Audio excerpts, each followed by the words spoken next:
Je voulais demander à un bouddhiste, je ne m'adresse pas à lui directement, heureusement, parce qu'on n'a pas le droit. Les bouddhistes sont interdits.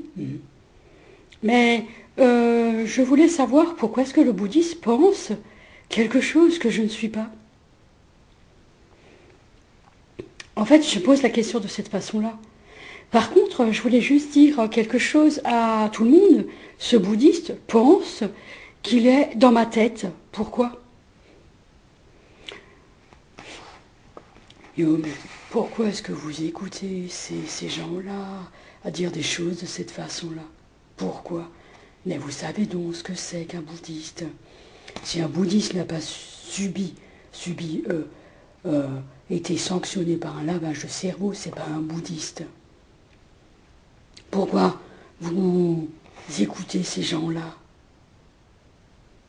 Qu'est-ce que c'est ces gens-là qui vous racontent ça? Mais ils sont complètement à côté de la plaque et c'est plus que ça.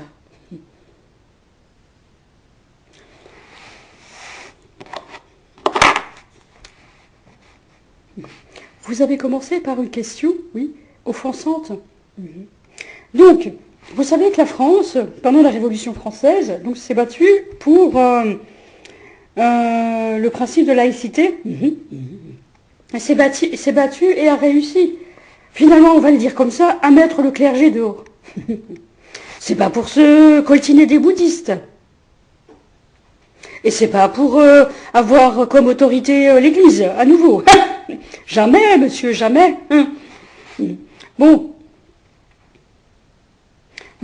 alors il faut comprendre aussi dans l'histoire, je vous ai raconté, je vous ai dit que le Siam, donc la Thaïlande, quand ils voyaient arriver les bouddhistes, avait une terreur de les voir et se disait qu'ils allaient forcément soit disparaître, tout simplement mourir, ou il allait leur arriver des choses extrêmement graves. Beaucoup de choses se sont organisées chez eux pour se protéger de ces bouddhistes. Mais c'est extrêmement difficile. Un bouddhiste veut absolument s'approcher et c'est infiltrer des sociétés. Donc c'est extrêmement important. Seulement, il y a quelque chose qui a toujours été organisé. Si les bouddhistes arrivent, c'est tout simplement, c'est une autorité qui le dit, de toute façon, nous en avons la preuve, c'est le cochon. Oui. C'est le cochon, le bouddhiste. Oui, c'est ça. Il faut vraiment comprendre ça. Un bouddhiste, à un moment donné, a été défini comme étant le cochon.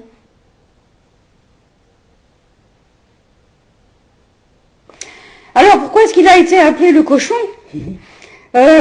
Tout simplement parce que, il a apporté des renégats. Les bouddhistes ont apporté des pirates, des renégats, ont des pratiques administratives de contrebandiers, sont des voleurs et sont des voyeurs. Un bouddhiste n'a pas de limite. Un bouddhiste est forcément kamikaze.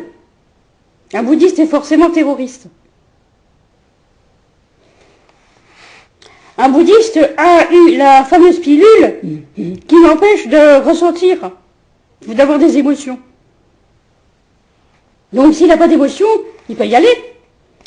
Mais pourquoi est-ce qu'on dit que le bouddhiste, donc métaphoriquement, ça veut dire qu'il y a du caca dans l'eau.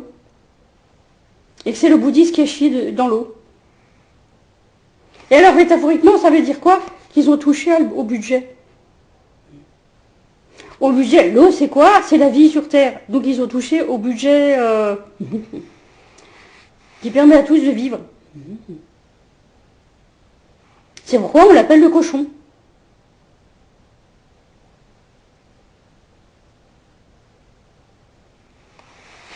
Le bouddhiste est un cochon.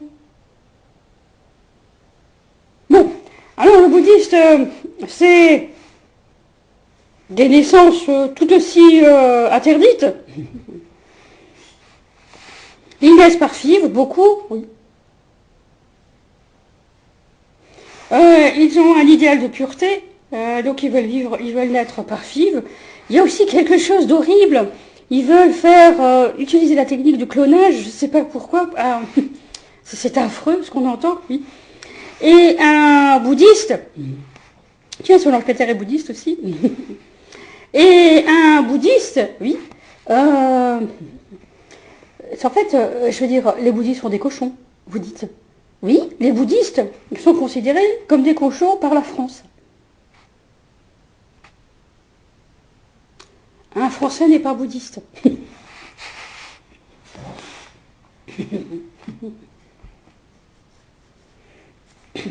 Et un Français n'est pas nazi. Un bouddhiste est nazi. Les bouddhistes, ça tue. Alors les bouddhistes ont des techniques comme nous allons tuer quelqu'un, oui. Donc ils vont tuer quelqu'un, le bouddhiste va tuer quelqu'un, oui. Et il va tuer un bouddhiste en disant et nous? Vous faites rien pour nous? Donc, revenons sur Thich Nhat Hanh. Thich Nhat Hanh a été le fondateur des pruniers. Bon, il est mort aujourd'hui, disent-ils. Mais il y a eu toute une discussion qui a été avec des éditeurs de maisons d'édition pour dire que Thich Nhat Hanh n'avait pas écrit une ligne de ses livres. Je veux dire, il n'a pas utilisé les services d'un écrivain pour écrire ses livres. Non, je veux dire qu'il n'a pas écrit une ligne. Ce Thich Nhat Hanh là. Donc d'où viennent ces livres?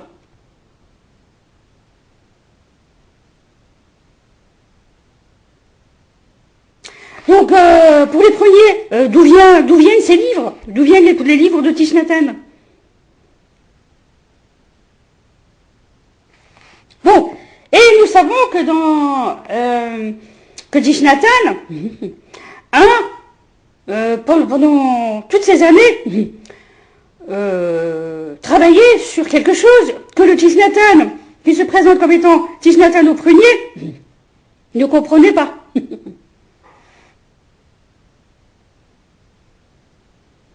Seulement, je veux dire, il a dit qu'il était l'auteur de ces livres-là, mais ce n'est pas le cas.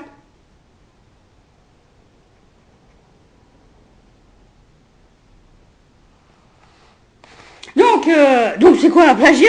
Pourquoi pas? Donc il est question de plagiat, alors les bouddhistes jouent hier, les bouddhistes arrivent, c'est facile, ils utilisent toujours des documents d'archives et ils les rejouent. Alors les bouddhistes, qu'est-ce qu'ils ont? Les bouddhistes écoutent par exemple, je sais pas, ils comprennent pas quelque chose. Alors ils écoutent une émission de radio, ils ne comprennent pas par exemple. Et donc ils vont se mettre à jouer l'émission de radio chez eux. Jusqu'à ce qu'ils comprennent ce qui est dit.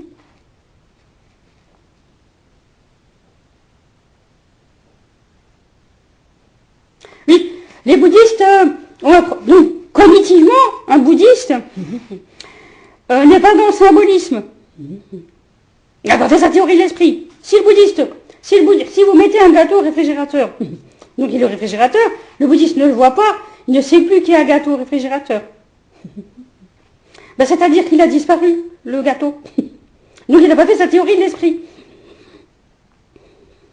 Seulement, les bouddhistes connaissent leur faiblesse, ont su faire des naissances et éduquer des individus pour les servir. Oui. Et c'est eux qui traduisent beaucoup de choses pour eux. Je répète, la France a mis dehors le clergé, c'est pas pour se coltiner les bouddhistes. Et surtout pas le cochon.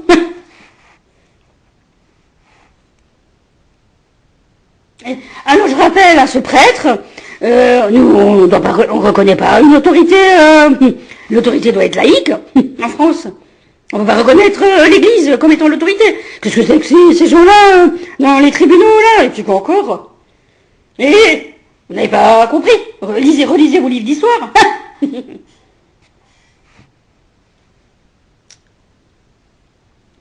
Oui, c'est sûr, mais vous revenez, qu'est-ce que vous nous voulez? Qu'est-ce que vous voulez en fait? Oui. Et regardez sous nos jupes. Et quoi encore? Bande de cochons. Bon. Reprenons. Alors, on va pas reprendre. Bon. Alors, des bouddhistes rappelons-le, en fait des individus, ont été approchés par une population qu'on appelle les cochons. Le Japon, c'est très bien ça. Alors, il ne faut jamais attaquer frontalement cette population. Jamais, jamais, jamais. Jamais. Cette population est arrivée avec une technologie qu'on n'a pas. Je veux dire. Ils ont une science, une sociologie, une psychologie que nous n'avons pas. Et ont la science du dressage. Ils sont des comportementalistes.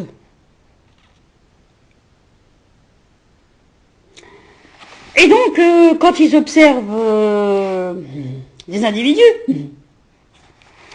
comme ces gens-là, ils se disent, tiens, regarde, on dirait des singes. Tiens, regarde, tu trouves pas que ça fait comme des rats? et donc, ils transcrivent comme ça d'abord. Et alors, ils font des essais en essayant de dresser l'individu en question. Bon, alors, la question c'est, est-ce qu'ils ont déjà été traités? Non, ils sont dit comme ça. Oui, c'est vrai. Et ces gens-là ont des choses que, bon, par exemple, normalement ils sont imberbes. Bon, ça, vous pouvez être imberbe, ça c'est possible. Mais les hommes n'ont pas d'organes génitaux comme les humains de chez nous. Ils n'ont pas. Ça ressemble pas tout à fait aux organes génitaux de la femme. Mais hermaphrodite, c'est pas tout à fait faux. C'est pas tout à fait faux.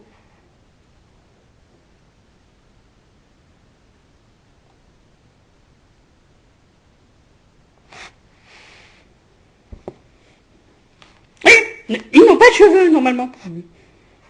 Alors, ils le représentaient beaucoup avec des perruques. Alors, il y a un travail qui a été fait sur les perruques. On l'avait déjà dit, hein. Bon, alors, sur 3 ans, il y a quelque chose qui doit, quand ils voient que le cochon arrive, il y a quelque chose qui doit être organisé pour dire, tiens, il y a un cochon parmi nous. Premièrement, il faut en prendre conscience. Alors, après, ils se réunissent en disant, tiens, qu'est-ce qu'on fait? Il y a un cochon parmi nous. Alors, ça prend 2 ans pour savoir quelque chose. Bon, il faut rappeler, oui, parce que vous dites que le Tibet veut se débarrasser des bouddhistes. Il veut se débarrasser des bouddhistes. Alors, le Tibet ne le dira jamais. Il faut que ça se purge. Alors, ça s'appelle le fetla. C'est les pires déchets de l'humanité. Si tant est qu'ils soient dans l'humanité. Mais nous voyons en miroir ce qu'ils sont, c'est-à-dire ils veulent la pleine conscience, on a bien compris, ils veulent le travail de la pleine conscience. Oui, la pleine conscience parce qu'ils n'en ont pas beaucoup. C'est-à-dire que ça fait flip-flap leur conscience. Oui. Alors ils ont fait un grand travail pour rester conscients à leur environnement. Et c'est comme les Black Force, oui, ça fait flip-flap. C'est-à-dire que, bon, c'est pas stable, ça s'est pas stabilisé. Mais pour certains, donc ils ont trouvé une parade, c'est-à-dire d'être toujours reliés par une radio. Alors il y a une voix dans la tête, c'est pathétique. C'est-à-dire, écoutez, la magie d'aujourd'hui, c'est la science de demain. C'est tout simplement les oreillettes internes qu'il a, lui. Et donc, pour rester toujours conscients à eux-mêmes et conscients à leur environnement, ils ont intégré non seulement donc les oreillettes internes, mais aussi il y a quelque chose dans le crâne qui leur ont mis. Alors, vous savez, on avait parlé de téléguider tout un groupe de personnes. Les Allemands savent faire ça. Ça ne peut pas se faire s'il n'y a pas de synchronisation, s'il n'y a pas ce qu'ils appellent les Espagnols la syntonia. Et s'il n'y a pas un système qui permet de mettre tout le monde en phase. Et selon un chronomètre.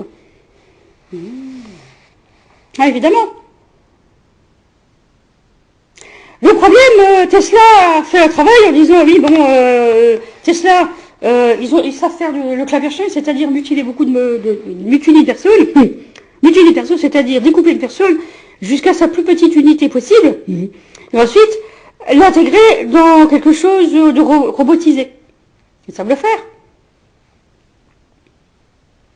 Mais seulement, les Américains, qui descendent la chose au premier degré, les Américains voulaient dire tout simplement, est-ce que vous êtes une machine pour faire ce que vous faites maintenant?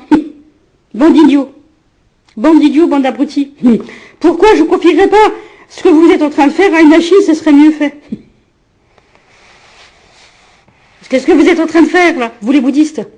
Bon, alors au Japon, il y a plein de cérémonies. La cérémonie, il y a beaucoup de cérémonies qui sont intégrées. Et alors, plus ils sont sympas, plus ça veut dire le cochon est parmi nous. Alors, ils ont des manières pour le dire. C'est-à-dire que tous les Japonais ont dû s'astreindre à se laver très rigoureusement, à faire des cérémonies, à multiplier les bains chauds. Et un jour, il dirait, oh, cher ami, vous êtes venus, mais mettez-vous à l'aise, attendez, on va vous préparer un bain chaud. Et alors tous se réunissent à côté, prennent le thé en disant, le cochon se lave. Enfin, celui qui est seul se lave. Et en fait, il faut savoir que si il se lave, c'est qu'il est le cochon. C'est comme ça qu'il parlait.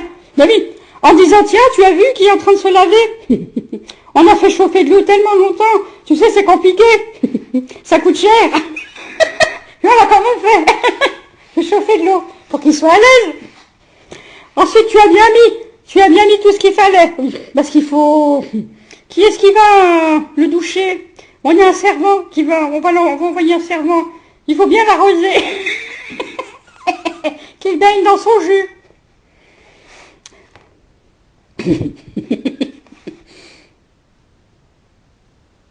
Mais, alors évidemment, c'est pas amené aussi rapidement. C'est long, c'est très très long, jusqu'à ce qu'ils disent le cochon est en train de se laver. Mais c'est-à-dire, il baigne dans son baquet.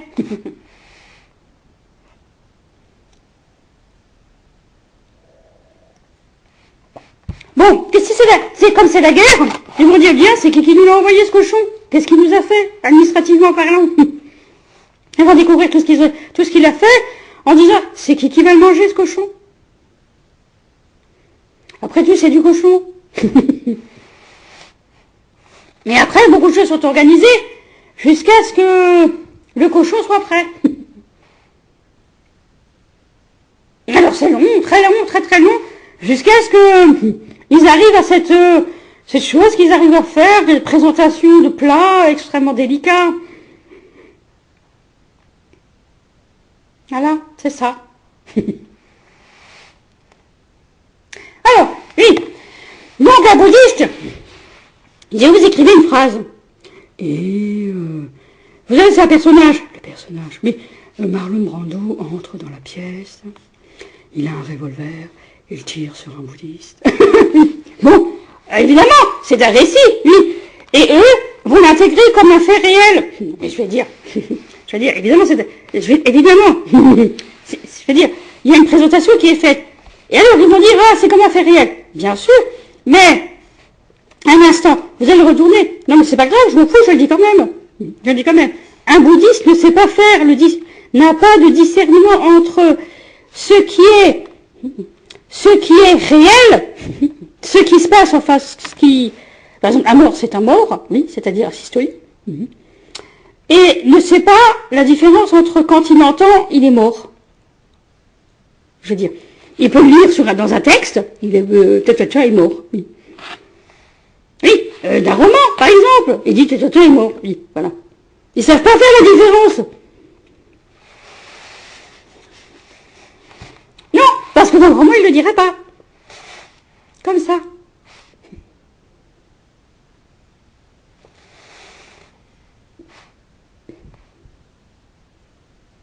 Ils n'ont rien compris.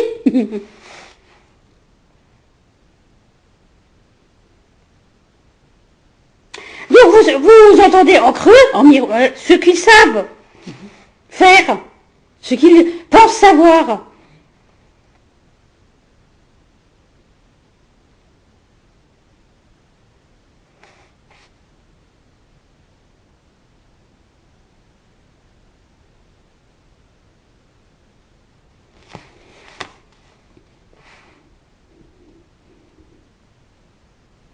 Oui, mais je veux dire, si dans un roman, il est écrit que la personne est morte. Oui. Alors, est-ce que c'est un oracle? Parce que nous avons vu des choses comme ça. Ils n'avaient pas compris. Ces gens-là m'ont décidément pas compris.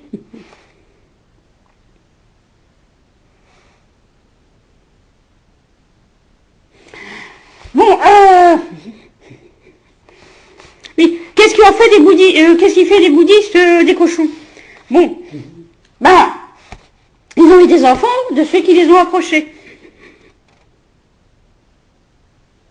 Oui, c'est-à-dire que ben, les gènes et le patrimoine humain, il faut préserver le patrimoine humain, évidemment. Oui, ils disent qu'ils ont sali le patrimoine humain.